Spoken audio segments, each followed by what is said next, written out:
Hello students, welcome to our channel science gamma. এখন তোমাদের class 9-এর ভৌতবিজ্ঞানের রায় ও মার্টিন প্রশ্নবিচিত্রার পেজ নাম্বার 277।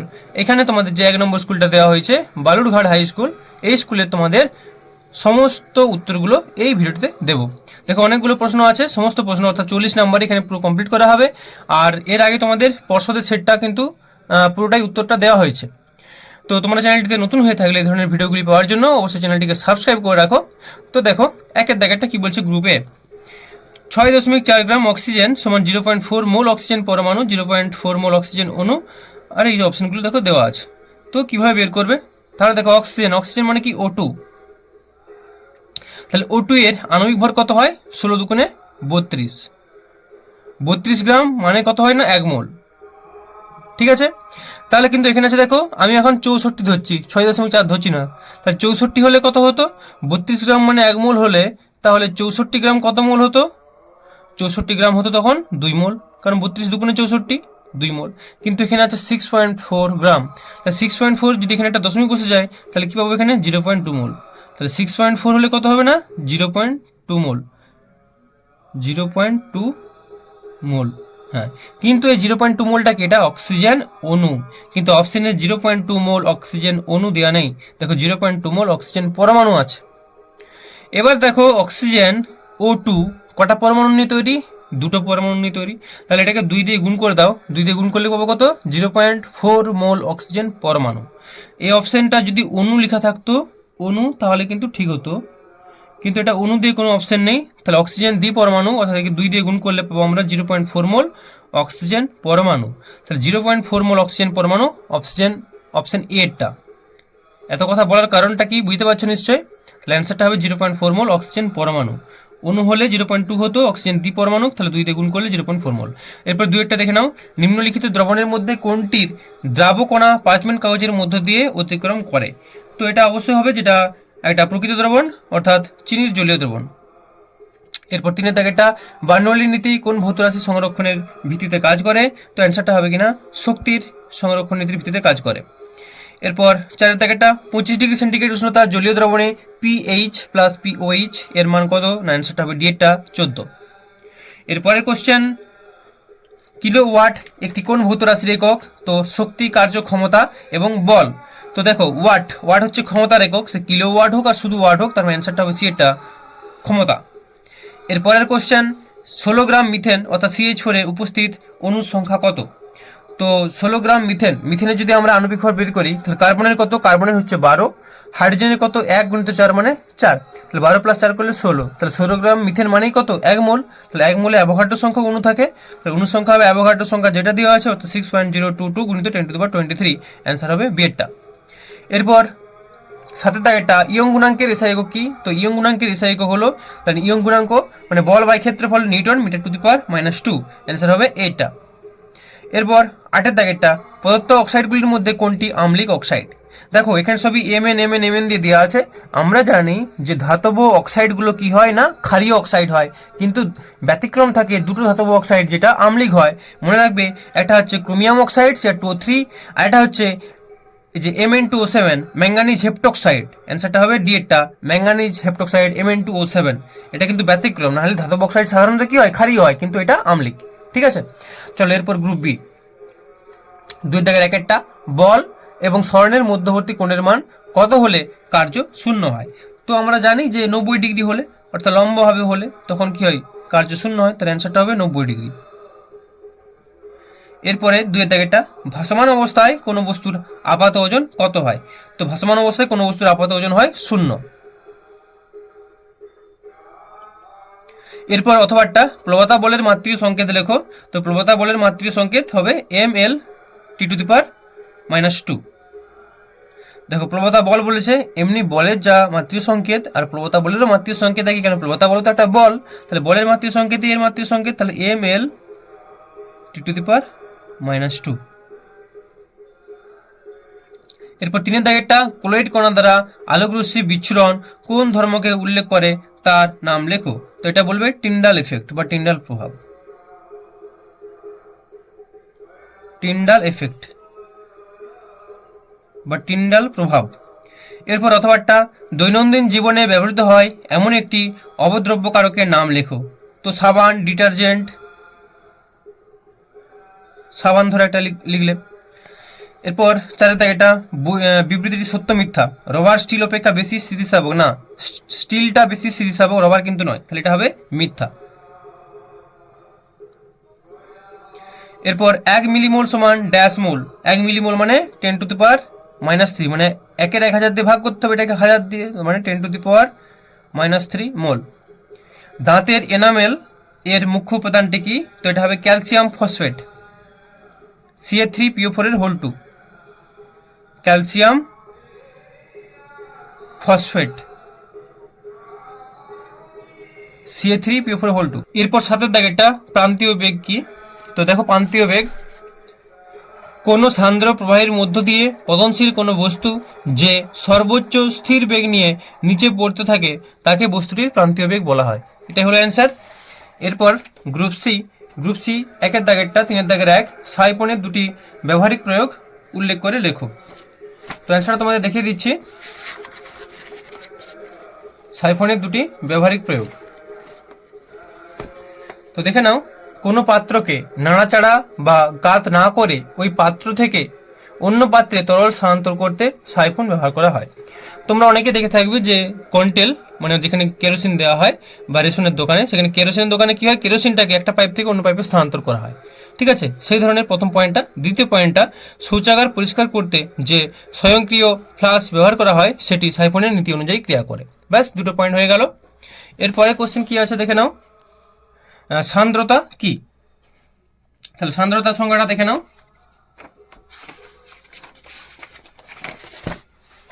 কোনো প্রবাহমান প্রবাহীর দুটি পাশাপাশি স্তরের মধ্যে বেগের পার্থক্য থাকলে প্রবাহী দুটি স্তরের আপেক্ষিক বেগ কমাতে চায়, অর্থাৎ দ্রুততর স্তর মন্থর স্তরের বেগ বাড়াতে চায় এবং মন্থর স্তর দ্রুততর স্তরের বেগ কমাতে চায়। প্রবাহীর এই ধর্মকে সান্দ্রতা বলে। এটাই হলো অ্যান্সার। এরপরের কোশ্চেন দেখে নাও। নিচের কোনটির মধ্যে সবচেয়ে বেশি সংখ্যক অণু উপস্থিত আছে? তাহলে এটার অ্যান্সার দেখে নাও। দেখো, 1 মোল H2 গ্যাসের অণু সংখ্যা কত? যে কোনো পদার্থের 1 মোল মানে অ্যাভোগাড্রো সংখ্যক থাকে, তাহলে 1 মোল H2 গ্যাসের অণু সংখ্যা 6.022 গুণিত 10⁻23T। এবার বলছে 0.5 মোল H2 গ্যাসে, তাহলে 0.5 মোল H2 গ্যাসের অণু সংখ্যা তাহলে কত পাবো আমরা? এটাকে 2 দিয়ে ভাগ করব। 1 মোলের অর্ধেক তো হাফ মোল, হাফ মোল মানে 0.5 মোল, তাহলে 2 দিয়ে ভাগ করে দিলে পাবো তোমরা 6.022 গুণিত 10⁻23/2 মানে 3.011 গুণিত 10⁻23T। আবার একরকম বি এর অপশনটা আছে 10 মোল O2, তাহলে 1 মোল O2 গ্যাসের অণু সংখ্যা অ্যাভোগাড্রো সংখ্যক, তাহলে 10 মোলে কত হবে? গুণিত 10 করলে পেয়ে যাবো কত না, অর্ডারটা 23 ছিল 24 হয়ে যাবে, 6.022 গুণিত 10⁻24T। এরপর সি এরটা জানতে চেয়েছিল 1.5 লিটার ক্লোরিন গ্যাসে, তাহলে এসটিপিতে 22.4 লিটার ক্লোরিন গ্যাসে আমরা জানি অ্যাভোগাড্রো সংখ্যক মানেই 1 মোল, 1 মোল মানেই 22.4 লিটার, তাহলে 22.4 লিটার ক্লোরিন গ্যাসের অণু সংখ্যা কত না, অ্যাভোগাড্রো সংখ্যক। তাহলে 1.5 লিটার ক্লোরিন গ্যাসে কত হবে না, 6 অ্যাভোগাড্রো সংখ্যা গুণিত 1.5, ওইখানে করা হচ্ছে একে কত না লিখে আমরা সরাসরি করে দিচ্ছি। একে তাহলে কত হবে, অ্যাভোগাড্রো সংখ্যা বাই 22.4, আর 1.5 হবে তাহলে গুণিত 1.5, এটা যদি কাটাকাটি করো তাহলে পাবে 4.033 গুণিত 10⁻22T। এবার কোনটা সবচেয়ে বেশি দেখতে পাচ্ছ? সবচেয়ে অর্ডারের মধ্যে দেখো পাচ্ছি আমরা 10 মোলে, অর্ডারটা আছে 24, আর এখানে 6 গুণিত আছে 24, তার মানে এটা সবচেয়ে বেশি, তাই অ্যান্সার লিখবো। অতএব প্রদত্ত তথ্যগুলির মধ্য থেকে 10 মোল O2 গ্যাসের অণু সংখ্যা সর্বাধিক। এটাই হলো কিনা অ্যান্সার। ঠিক আছে, আশা করি বুঝতে পেরেছো। চলো নেক্সট প্রবলেম কি আছে, যে দ্রাব্য এবং দ্রাবকের সংজ্ঞা দাও, আর অথবাটা কি বলছে দ্রাব্যতা বলতে কি বোঝায়। তাহলে দেখে নাও সংজ্ঞাটা। দ্রাব্য এবং দ্রাবকের সংজ্ঞা। তা দ্রবণের মধ্যে সাধারণত যে উপাদানের আপেক্ষিক পরিমাণ কম থাকে এবং যে উপাদান দ্রাবকের মধ্যে দ্রবীভূত হয়ে দ্রবণ উৎপন্ন করে তাকে দ্রাব্য বলা হয়।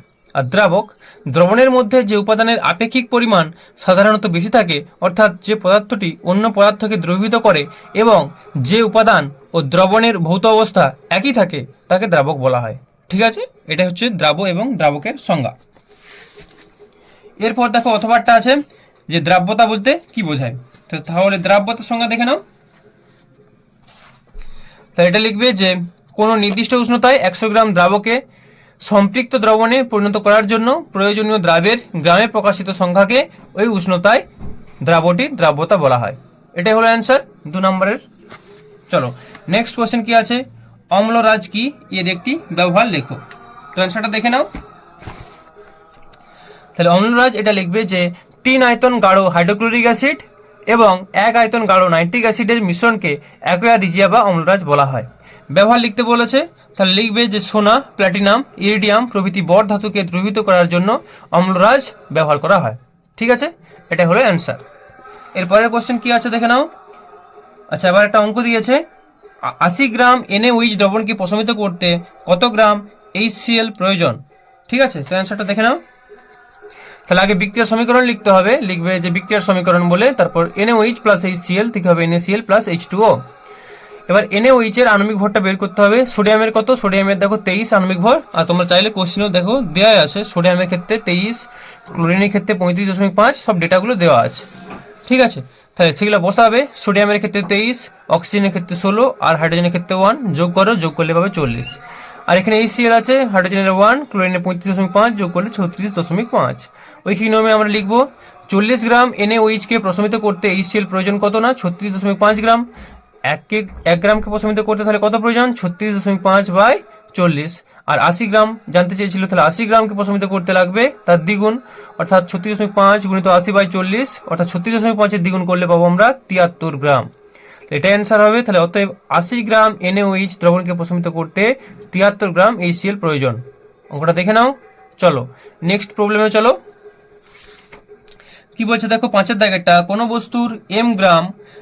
বস্তুর ভর m এবং গতিশক্তি E প্রমাণ করো ভরবেগ সমান √2m/e। তো অ্যান্সারটা দেখে নাও। তাহলে এভাবে লিখবে যে m ভরের একটি বস্তুর বেগ v হলে এবং তার গতিশক্তি E হলে E সমান ½ m v² হয়। তাহলে ½ m v² সমান E, বা v² সমান 2e/m, বা v সমান √2e/m। বস্তুটির ভরবেগ p সমান mv সমান p গুণিত √2e/m সমান √m গুণিত √m গুণিত √2e/m। দেখো m মানে আমরা জানি কি 2 সমান √2 × √2 করলে 2 হয়, সেরকম m সমান √m × √m, একটা √m কেটে গেল, তাহলে সমান √m × √2e সমান √2me। তাহলে অতএব p সমান √2me। তাহলে সুতরাং বস্তুটির ভরবেগ হয় √2me। এটাই প্রমাণ করতে দিয়েছিল, আশা করি বুঝতে পারলে। চলো নেক্সট কোশ্চেন কি আছে। এরপর হচ্ছে গ্রুপ ডি। 4-এর দাগের একটা কি বলছে দেখো, ক্ষমতা, বল এবং বেগের মধ্যে সম্পর্কটি প্রতিষ্ঠা করো, যান্ত্রিক শক্তি কয় প্রকার তাদের নাম লেখো। তাহলে আগে সম্পর্কটা দেখে নাও। তাহলে লিখবে, আমরা জানি ক্ষমতা সমান কৃতকার্য/সময়। আবার কৃতকার্য সমান কি করবে, বল গুণিত সরণ / সময় সমান বল গুণিত সরণ/সময়। যেহেতু কৃতকার্য সমান বল গুণিত সরণ, তাহলে ক্ষমতা সমান কি পাচ্ছি আমরা, এই দিকে এখানে দেখো বল গুণিত সরণ/সময় মানে হচ্ছে বেগ, তাহলে বল গুণিত বেগ, যেহেতু বেগ সমান সরণ/সময়। তাহলে ফাইনাল অ্যান্সার পেলাম ক্ষমতা সমান বল গুণিত বেগ। এটাই হচ্ছে সম্পর্ক ক্ষমতা, বল এবং বেগের। ঠিক আছে, এইটুকু জিনিসটা লিখে দিলে কিন্তু অ্যান্সার হয়ে গেল 2 নম্বর। আশা করি বুঝতে পেরেছো। চলো নেক্সট কি দিয়েছে, যান্ত্রিক শক্তি কয় প্রকার তাদের নাম লেখো। তাহলে লিখবো যান্ত্রিক শক্তি 2 প্রকার, একটা হচ্ছে স্থিতিশক্তি আর একটা হলো গতিশক্তি। এরপর আবার একটা অঙ্ক আছে 4-এর দাগের 1-এর অথবাটা, একটি বুলেটের ভর 20 গ্রাম এবং গতিবেগ 500 মিটার/সেকেন্ড হলে তার গতিশক্তি কত হবে। তো অ্যান্সারটা দেখে নাও। তাহলে লিখবে, প্রদত্ত যে তথ্যগুলো দেওয়া আছে, যে ভর দেওয়া আছে 20 গ্রাম, গ্রামটাকে আমরা সিজিএসে দেওয়া আছে এসআই করে নেবো, তাহলে 1000 দিয়ে ভাগ করবো, 1000 দিয়ে ভাগ করলে পাচ্ছি 1/50 কেজি। গতিবেগ কত দেওয়া আছে 500 মিটার/সেকেন্ড, তাহলে আমরা গতিশক্তি জানতে চেয়েছি, গতিশক্তি হচ্ছে ½ mv², তাহলে হাফ ইন্টু m, এর মানে 50 গুণিত v² মানে 500, 500 গুণিত 500 স্কোয়ার, যেহেতু কাটাকাটি করো 50, 10কে 500 আর 2 5 10, তাহলে 5 5 25 আর 2 শূন্য, তাহলে হবে 2500 জুল। এটাই হলো অ্যান্সার। তাহলে অতএব নির্ণয় গতিশক্তি 2500 জুল। আশা করি বুঝতে কোনো অসুবিধা নেই। চলো নেক্সট প্রবলেমে চলে যাওয়া যাক। সূর্যালোকের উপস্থিতিতে গাঢ় নাইট্রিক অ্যাসিডের বর্ণ হলুদ হয় কেন। তাহলে অ্যান্সারটা তোমরা দেখে নাও। লিখবে, সূর্যালোকের উপস্থিতিতে গাঢ় নাইট্রিক অ্যাসিডের বিক্রিয়াটি হলো আলোক রাসায়নিক বিক্রিয়া। নাইট্রিক অ্যাসিড হলো একটি শক্তিশালী অক্সিডাইজিং এজেন্ট যা সূর্যালোকের উপস্থিতিতে বিক্রিয়া করে নাইট্রোজেন ডাইঅক্সাইড NO2 গ্যাস উৎপন্ন করে। এই বাদামি বর্ণের NO2 গ্যাস HNO3 দিয়ে দ্রবীভূত হয়ে হলুদ বর্ণের সৃষ্টি করে। ঠিক আছে, এই যে NO2 গ্যাসটা, এখানে দেখো আমরা বিক্রিয়া কি পাচ্ছি, জল পাচ্ছি, এবং সম্পূর্ণ বিক্রিয়া তো এক মন্ত্রেই কমপ্লিট হয়ে যাচ্ছে না, কিছু পরিমাণ HNO3 রয়েও যাচ্ছে, আর আবার জলও উৎপন্ন হচ্ছে, তাতে আবার NO2টা পুনরায় দ্রবীভূত হয়ে বর্ণটা হলুদ সৃষ্টি করছে। এর উপর যখন সূর্যের আলোটা পড়েছে তখন সেটাকে হলুদ দেখাবে, এই হচ্ছে মেন কারণ। দিয়ে বিক্রিয়াটা লিখে দিবে 2HNO3 থেকে সূর্যালোক দিবে, তাহলে পাবো 2NO2 plus O2 plus H2O, এটাই হলো বিক্রিয়া। ঠিক আছে, আচ্ছা এরপর এর সাথে আরেকটা কোশ্চেন দেওয়া আছে, কি দেখো, দুটি গ্যাসীয় পদার্থের বিক্রিয়ায় একটি কঠিন যৌগ উৎপন্ন হওয়ার উদাহরণ দাও। তাহলে লিখবে যে দুটি গ্যাসীয় পদার্থের বিক্রিয়ায় একটি কঠিন যৌগ উৎপন্ন হওয়ার উদাহরণ হলো অ্যামোনিয়া NH3 ও হাইড্রোজেন ক্লোরাইড HCl গ্যাসের বিক্রিয়ায় কঠিন পদার্থ অ্যামোনিয়াম ক্লোরাইড NH4Cl উৎপন্ন হয়। তাহলে NH3 ব্র্যাকেটে গ্যাস প্লাস HCl ব্র্যাকেটে গ্যাস থেকে আমরা পাচ্ছি NH4Cl অ্যামোনিয়াম ক্লোরাইড ব্র্যাকেটে সলিড মানে কঠিন। ঠিক আছে, এটাই হলো অ্যান্সার। এরপর 3 দাগেরটা, মোল বলতে কি বোঝো, 1 গ্রাম AMU এর মান কত। তাহলে মোল বলতে কি বোঝো, তাহলে লিখবে কোনো পদার্থের 1 মোল হলো সেই পরিমাণ পদার্থ যার মধ্যে ওই পদার্থের উপাদান কণিকার যেমন পরমাণু, অণু বা আয়ন প্রভৃতি সংখ্যা C12 সমস্থানিকের 0.012 কেজি বা 12 গ্রাম পরিমাণে যত সংখ্যক কার্বন পরমাণু থাকে তার সমান। এটি হলো কিনা এর মোলের অ্যান্সার। ঠিক আছে, এরপরে কোশ্চেন কি দিয়েছে, ওর সাথে গ্রাম এককে 1 AMU এর মান কত। তাহলে এটা বলবে মানটা হলো 1.6606 গুণিত 10⁻⁻24 গ্রাম। আর কেজিতে বলতে গেলে এই -24 এর সঙ্গে 3 যোগ করে দাও, অর্থাৎ -27 হবে, 24-এর সঙ্গে 3 হলে 27, তাহলে এটা হবে -27 কেজি। আর গ্রামে হলে এটা হবে 1.6606 গুণিত 10⁻⁻24 গ্রাম। এরপর 3 দাগের অথবাটা 1.6 গ্রাম মিথেন C=12 H=1 কত সংখ্যক ইলেকট্রন উপস্থিত থাকে, তাহলে সেটা দেখে নাও। তাহলে লিখবো মিথেন ব্র্যাকেটে CH4 এর আণবিক ভর হচ্ছে কার্বনের 12 আর হাইড্রোজেনের 1 × 4, 4টা হাইড্রোজেন আছে, তাহলে সমান পাচ্ছি আমরা 16। তাহলে লিখবো 16 গ্রাম মিথেনের অণু সংখ্যা কত না অ্যাভোগাড্রো সংখ্যক। তাহলে 1.6 গ্রাম মিথেনের অণু সংখ্যা কত হবে, তাহলে 10⁻23 ছিল, সেটা 22 হয়ে যাবে। জাস্ট ভাগ করবে 16 দিয়ে আর 1.6 গুণ করবে, ঐখিক নিয়মে করা হচ্ছে, তেমন কিছুই না। 1 কত আর 1.6 কত, তাহলে পাচ্ছি আমরা 6.022 গুণিত 10⁻22T। এইবার এখানে কিন্তু ইলেকট্রনের সংখ্যা জানতে চেয়েছে, তাহলে লিখবো একটি মিথেন অর্থাৎ CH4 অণুতে ইলেকট্রন সংখ্যা সমান কত না 6 + 1 × 4 = 10টি। কারণটা বুঝে নাও। কার্বন কটা, কার্বনে হচ্ছে পারমাণবিক ক্রমাঙ্ক কত 6, অর্থাৎ 6টা প্রোটন থাকে, 6টা প্রোটন থাকে মানে কার্বনের মধ্যে 6টা ইলেকট্রনও থাকে, তাহলে ইলেকট্রন সংখ্যা কার্বনের একটা কার্বনে 6টা। CH4 মিথেনে তাহলে কটা, একটা হাইড্রোজেনে থাকে একটা, 4টা হাইড্রোজেন থাকে কটা থাকে 4টা, তাহলে মিথেনের মধ্যে কি পাবো আমরা, একটি মিথেনের মধ্যে 10টা ইলেকট্রন থাকে, কিন্তু এখানে কতগুলো আমরা মিথেন পেয়েছি, এত সংখ্যক মিথেন পেয়েছি। তাহলে লিখবো অতএব এতটি মিথেনে ইলেকট্রন সংখ্যা কত, এত গুণিত 10, কারণ 10 দিয়ে গুণ করতে হবে, একটা মিথেনে যদি 10টা থাকে এতগুলো মিথেনে কত থাকবে গুণিত 10, তাহলে পাবো আমরা অ্যান্সারটা 10 গুণ করলে 10⁻22 ছিল 23 হয়ে যাবে, তাহলে 6.022 গুণিত 10⁻23T। তাহলে লিখবো অতএব 1.6 গ্রাম মিথেনে ইলেকট্রনের সংখ্যা 6.022 গুণিত 10⁻23T।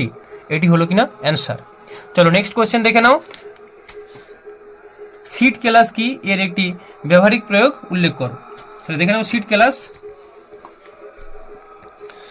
কেলাস বা বীজ কেলাস। কোনো কেলাসন প্রক্রিয়ার ক্ষেত্রে অনেকক্ষণ অপেক্ষা করা সত্ত্বেও সম্পৃক্ত উষ্ণ দ্রবণ থেকে কোনরূপ কেলাস উৎপন্ন হয় না, কারণ এক্ষেত্রে দ্রবণটি অতিপৃক্ত দ্রবণে পরিণত হয়। যেহেতু অতিপৃক্ত দ্রবণ অস্থায়ী, সেই জন্য ওই দ্রবণে বিশুদ্ধ কেলাসের একটি ছোট কণা যোগ করলে কেলাসন শুরু হয়। এই কেলাসন প্রক্রিয়াকে সিডিং, এবং যে ছোট বিশুদ্ধ কেলাস যোগ করা হয় তাকে বীজ কেলাস বা সিড ক্রিস্টাল বলা হয়। ঠিক আছে, এটাই হলো অ্যান্সার। আর কি দিয়েছে দেখো, এর একটি ব্যবহারিক প্রয়োগ উল্লেখ করো।